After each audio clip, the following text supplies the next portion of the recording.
Coming up on Fulton Today, employers prepare to take part in a major career and resource expo in South Fulton. We'll have details. And we'll go behind the scenes to see how the Sheriff's Office campaigned to help the county's homeless community. Fulton Today starts right now.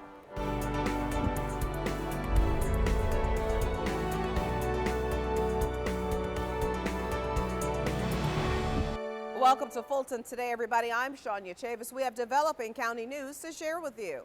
Showing you, I'm Daryl Carver, downtown at the Peachtree and Pine Shelter. This is where Chairman Eves addressed the county's issues attempting to handle tuberculosis among the homeless population in the city.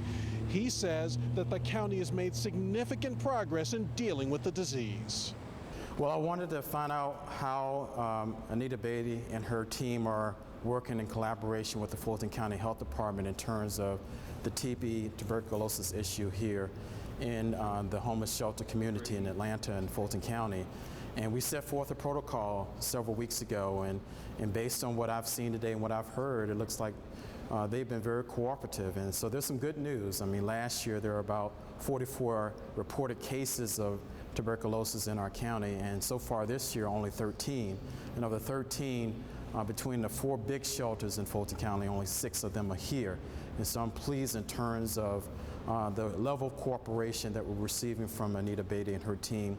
My focus has been primarily on this TB issue here. And so based on what I've seen, I'm very satisfied. The main point that the chairman has was that the county has devoted extensive effort and a lot of time to try to stem any issues with tuberculosis among Metro Atlanta's homeless population. Reporting from downtown Atlanta, I'm Daryl Carver for FGTV. Thanks, Daryl. Now, if you want to view the entire press conference about the county's TB efforts at the Peachtree and Pine Homeless Shelter, you can see it right now on our YouTube channel. If you have been looking for employment without much success, listen up. The county's economic development team has identified a number of employers who are ready to hire and who will take part in a major career and resource fair next week.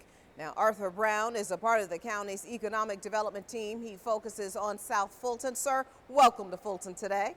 Thank you for having me. So first things first, we've seen across the country that unemployment rates are dropping. So why are you all convening this event, and what do you hope to accomplish? In today's environment, many people want to live, work, and eat nearby. So it helps them to, not only the employer, but also the employee, to live and live nearby where they work. So this is an attempt to help generate potential employment for persons who live in Fulton County. And Art, can you identify some of the prospective employers that plan to participate? But as of today, we have roughly Atlanta Beverage, Miller Zell, Tie-Down Engineering, and the Great American Cookie Company. They've already committed to attending and participating in the work fair. But however, we have a number of others who had expressed an interest. That includes PepsiCo, Kellogg's, Diaz Foods, and a number of others who have an interest and or a need to fulfill and have places or spaces or employments that they'd like to fill. And what about advice for these job seekers? What should they bring? First of all, be dressed for success, and that is be dressed in attire for males, of course, a suit and tie, and maybe a shirt and tie, depending upon the weather. Of course, for females, be appropriately dressed in professional attire. But also be sure to bring a resume with you. Be sure to bring if you have it, a business card. But those are the minimum things that you would want to have when you come and expect to attend this event. Arthur Brown with the county's economic development team, great information. Thank you so much for your time. Thank you so very much, and look forward to your support. Now again, the Career and Resource Expo is scheduled for August 26th from 10 a.m. to 2 p.m. at the Fulton County Aviation Cultural Center. For more information, go to swat@gdol.ga.gov. The area's homeless population gets some much needed help following the Sheriff's Office 5th Annual Homeless Initiative. Deputies and members of the Sheriff's Chaplaincy Program spent hours bagging and sorting everything from clothes to toiletries donated by county employees. It was enough to help 1,000 men, women, and children. The homeless initiative is very important in that Atlanta has a large homeless population. We see them every morning across the street from the courthouse going to the Catholic church across the street, where they're fed, they're given a meal every day, and we see them there, and we know that they need help. We know that it's not their choice to be homeless, and we know that they're in need. The supplies were distributed on Central Avenue in front of the courthouse, and recipients were also treated to a healthy meal. One thing that I like about what Fulton County is doing, the Sheriff Department, is that they're giving back. And so the most important thing about this event is that we're able to give back. Most of the time they look at the Sheriff Department as a department that locks you up. And I believe that today it gives them the different insight, a better insight to what the Fulton County Sheriff Department is all about. The Sheriff's Chaplaincy Program comes up with initiatives throughout the year for the homeless, seniors, and youth. Fulton's crime fighters issue a challenge to its residents. They say crime does not pay. Now, the message came during their annual anti-crime and drug prevention event known as National Night Out. FGTV's Priscilla Ortega has the story. Police, the Sheriff's Office, the Marshal's Department, and the Fire Department joined residents for National Night Out. The annual tradition highlighted community involvement and public safety awareness. The helicopter, robot, and high-tech vehicles were on display, and law enforcement brought an important message. We just want you to know that every day we do whatever we can to protect and serve you. This year was particularly important for residents to have a meet and greet with law enforcement. Especially in these days and times where in some communities there seems to be tension between law enforcement and the community, we pride ourselves in the fact that we are the community. And this is an example of how the police department, the sheriff's department, the marshal's department, the fire department are all part of the South Fulton community. National Night Out was filled with music, entertainment, and food. Commissioners also spread the word about free county resources available. I love it. I love that we get to meet and greet our elected officials, our police department, and all of our neighbors and friends that we live, work, and play around. This is a great event. It's really positive for the community to interface, to mix and intermingle with the local authorities. It's really a positive thing. Interim Police Chief Gary Stiles says once again this year was a success, but next year it will be bigger and better. Reporting for FGTV, I'm Priscilla Ortega. Well, the county manager pays a visit to the department that ensures equal representation for all citizens. Director Vernon Pitts welcomed Dick Anderson to the Office of the Public Defender. It's part of the manager's weekly field trips of county departments. But start with what do they do? What's their mission? What are they trying to accomplish? Because more and more we're finding that better IT, better facilities, better policies, better human resources support would all help folks achieve their mission in a more effective way. And of course, that leads us to higher impact for citizens. Director Vernon Pitts has been with the office for more than 30 years. There are more than 140 attorneys, investigators, and administrative staff working to make sure indigent citizens have legal representation. Well, there's a lot of cases that are tried in Fulton Superior Court. Yeah. Right. And a lot of them are found guilty and they need appeals. The office handles about 8,000 cases a year. That includes illegal aliens and juveniles. Superior Court announces new leadership changes in its family division. Judge Bensonetta Tipton Lane has been appointed as the new chief judge of the court's family division. Judge Lane has been a jurist with the Superior Court since 1995. She also serves as a visiting judge for the Georgia Supreme Court. Judge Todd Markle will also serve on the court's family division. The judge was appointed to the court in 2011 and was elected to another term the following year. He also presided over the Veterans Accountability Court program. I think I bring a fresh perspective to the job. I am married with 2 school-aged children, and I know that that's stressful enough for families. And then with the added situation of them being in crisis, that's their tremendous emotion. So I hope I bring a fresh perspective to it. And also I'm looking forward to the opportunity to be able to exercise some discretion that Superior Court judges have in equitable matters, which is one of the bases that we use to decide cases. Unlike civil and criminal matters, we have a tremendous amount of discretion. Superior Court judges rotate every 18 months with an option to stay on for an additional term. And still to come, seniors get tips on how to stay safe. It's a part of our district by district coverage next.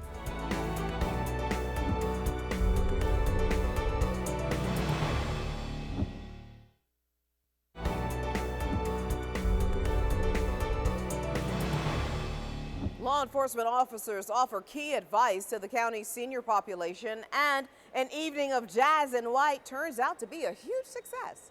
Here's this week's district by district coverage. We begin with Chairman John Eves as he joins in the AED Atlanta celebration and concert at the Fox Theater. The at-large commissioner congratulated AED Atlanta for its new affiliation with the AIDS Healthcare Foundation.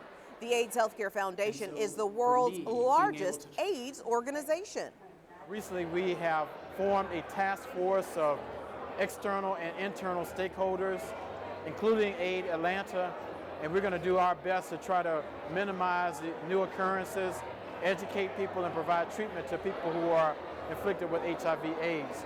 R&B legend Patti LaBelle and music and film artist Common performed for the crowd as a part of the AED Atlanta celebration.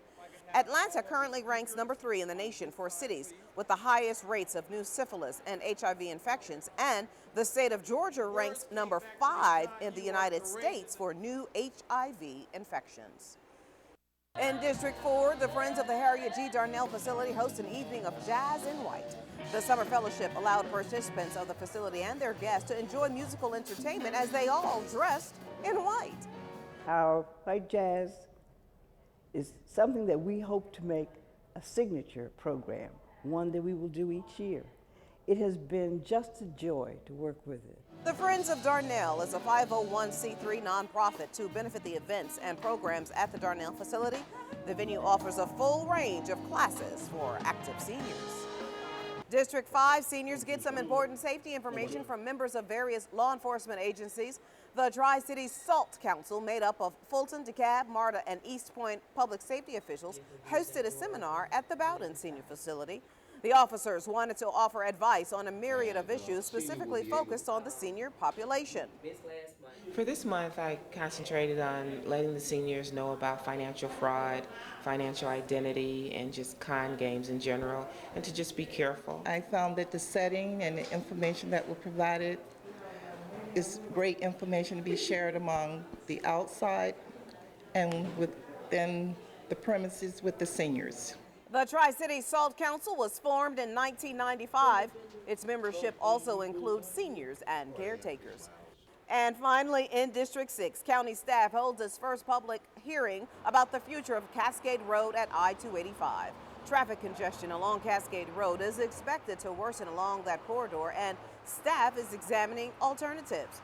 Earlier this summer, during a stakeholders meeting, a group reviewed the PowerPoint that laid out the factors for the needed interchange modification study. We are very pleased to have another opportunity to say thank you to not only the West Cascade community, but all of the communities that are affected by the crisis that we have at Cascade and I-285. Civic engagement, the real involvement of neighborhoods, of large number of people in the development of solutions to problems is absolutely essential. Options for that area could include a diamond interchange and roundabouts.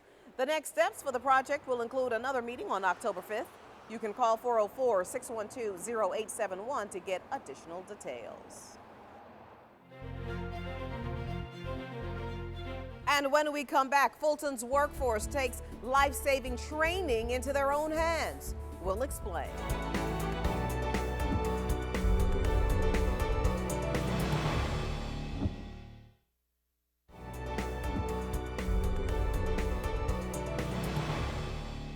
A story story now on Fulton County's Clubhouse for Youth. This is a place where teens with a history of substance abuse can go to try to remain drug-free. Now, Dion Taylor is a behavioral health technician for the Clubhouse. Welcome to Fulton today. Hi, Shania. Thanks for having me. So tell everybody who the Clubhouse is specifically geared toward. The Fulton County Clubhouse for Youth program is geared towards youth between the ages of 14 to 17 who have a history of substance use. Our goal in our program is to decrease probation and juvenile justice involvement while increasing social function and positive relationships with their families. And Dion, what kind of life skills and educational assistance is taught there? Well, here at the Clubhouse, we have an array of different types of groups that we do with our youth. We have smoking cessation, and we also have Making Proud Choices, which is our sexual education curriculum. Most recently, our youth participated in a public service announcement where they were able to direct and act in a PSA that focused on topics and ideas that are important to them. So we also do career building, we do resume writing, and any type of skill building or social activity that our youth are interested in. And it's also about a little bit of fun as well, right? What kind of things are scheduled? Yes, we have foosball, pool table, and video games and computer activities that our youth can participate in addition to cooking classes. We also have activities on Saturdays for our youth to participate in, which include Hawks games, basketball games, Braves games, and also the Georgia Aquarium. And from what you all have seen, how do you think this program has actually helped our youth? Well, this program has helped our youth decrease drug use, finish school, and go off to college. We have youth who have graduated from our program and they have gone on to accomplish goals. We've seen how their attitudes have changed, how they are motivated to do more with their future, and it's just an overall positive experience to see youth who come in one way and come out totally different. And Dion, your final thoughts? In closing, we'd just like to say that we do have vacancies at the Clubhouse program at this time. So if you know of any youth who are dealing with a substance abuse issue, please feel free to contact us. Dion Taylor with Fulton County's Clubhouse for Youth. Great information. Thank you again. Thanks again for having me. Now, if you want more information about the Clubhouse for Youth, you can just call 404-612-7111. Well, seniors are already learning what they can do to stay healthy during the upcoming flu season. The health department is visiting senior centers to talk about avoiding the flu this season.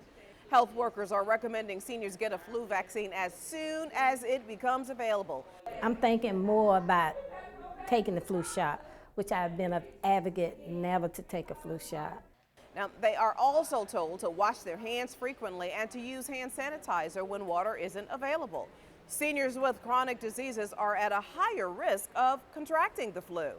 Seniors at a higher risk for the flu are seniors who have been diagnosed with a chronic illness such as diabetes, asthma, heart disease, and also seniors who have an immune system that has been compromised.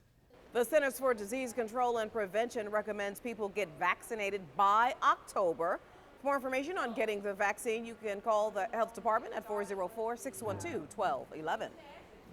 Fulton staffers learn how to save lives by becoming AED and CPR certified. During a 4-hour class, the group learned how to use an automated external defibrillator.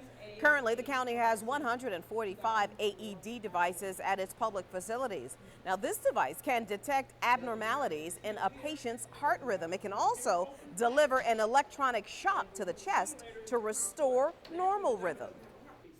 In the past, we have had students who have left this class within 2 weeks and had to use the skills to save a life in a county facility with county employees. So we know and have history and documentation that what we do here is important. Instructors explained how CPR performed within the first 6 minutes of the heart stopping can save someone's life until help arrives.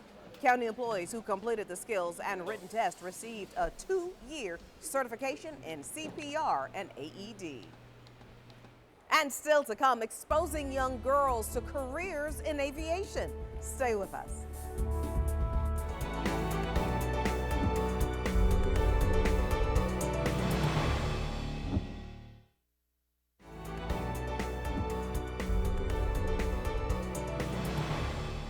Girls who may be considering a career in aviation will soon be able to learn from the professionals. Next month, the Aviation Community Cultural Center will host a Girls in Aviation event. The Rhythm of the Wings chapter of Women in Aviation is organizing the free event. The group will learn about flight simulation, meet professionals who work in aviation, design their own airports, and even create crafts. I think this event is very important because women are often overlooked in the aviation field, and we want to make sure that they have a chance to learn about opportunities and the dynamic things that they can get involved in and look at careers in possible education in aviation. Now, the Girls in Aviation event will be on September 26th from 9 a.m. to 2 p.m. at the Aviation Community Cultural Center. More than 150 girls ages 8 to 16 are expected to attend. For more information, you can visit this website. And finally, after-school programs with the county's Department of Parks and Recreation are now back in session. The programs are taking place at Welcome-All, Sandtown, Burdett, and Cliftondale Parks. Children in elementary and middle school are encouraged to attend the after-school programs. Our after-school programs provide a positive and healthy option for children throughout communities in South Fulton. It provides a safe place for children to come and get homework assistance, to participate in recreational activities, arts and crafts, and a number of activities that keep them engaged and keep them in a safe environment. Once enrolled, parents can pay for the camps on a weekly basis. Activities include study time, exercise, arts and crafts, and playtime. Now, there is some transportation available from elementary schools closest to the recreation site. If you want to get more information on the fees and the transportation, call Welcome All Park at 404-612-4058. And before we go, our reminder that we'd like to connect with you online. Check us out on Twitter, Facebook, Instagram, and watch us anytime on our YouTube channel. Well, that does it for this edition of Fulton Today. I'm Shania Chavis. Thank you for watching. Join us each week for news around and about Fulton County.